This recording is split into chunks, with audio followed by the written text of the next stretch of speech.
Biak জল্পনা কল্পনার অবসান ঘটায় এনে অবশেষে ইসলামাবাদত পৌঁছাই ইরানি প্রতিনিধি দল। যদিও গতকাল একটা নিউজত তারা দাবি করছে তারা আমেরিকার লাই কোনো ধরনের বৈঠকত বসতে রাজি নয়। যুক্তরাষ্ট্র ইরানের প্রতিনিধি সকলের সম্ভাব্য বৈঠকরে কেন্দ্র করে পুরো পরিস্থিতি নিরাপত্তা ও রাজনৈতিক উত্তেজনায় ভারী হয়ে উঠছে।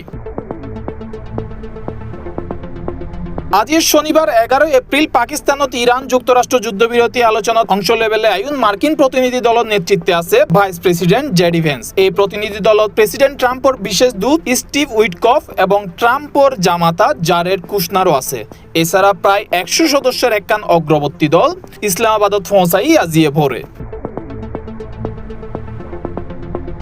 71 সদস্যের ইরানি প্রতিনিধি দলের নেতৃত্বে আছে পার্লামেন্ট স্পিকার মোহাম্মদ বাকের গালিবাফ। এই প্রতিনিধি দলের পররাষ্ট্রমন্ত্রী Abbas Araghchi, supreme national defence কাউন্সিলের সচিব আলী আকবর এবং কেন্দ্রীয় ব্যাংকের গভর্নর আব্দুল নাসের হেমতি সহ শীর্ষ কর্মকর্তা আছে।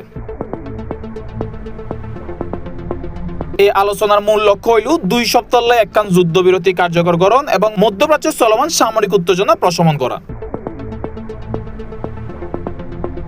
উভয় দেশের চুক্তি ঘিরিয়ে এনে ইসলামাবাদ ইতিমধ্যে কূটনৈতিক জনগণের নিরাপত্তা জোরদার করছে।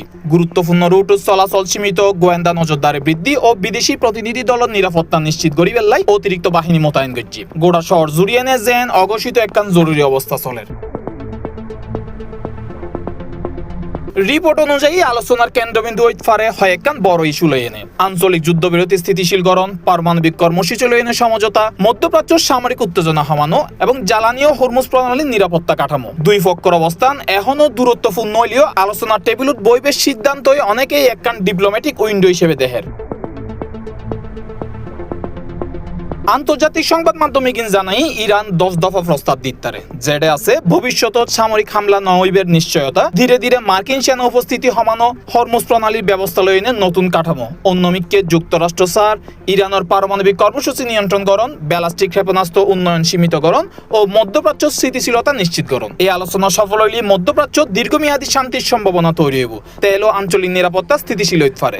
আর যদি ব্যর্থ হয় তৈরি বড় আকারের সংঘাত ঝুঁকি বাড়িব। যদিও নিউ ইয়র্ক পোস্ট গতকাল জানাই ট্রাম্প হুঁশিয়ারি দিলে কি ইরান যদি চুক্তি করতে ব্যর্থ হয় তবে নতুন করে ইরানের উদ্দি হামলা হইব।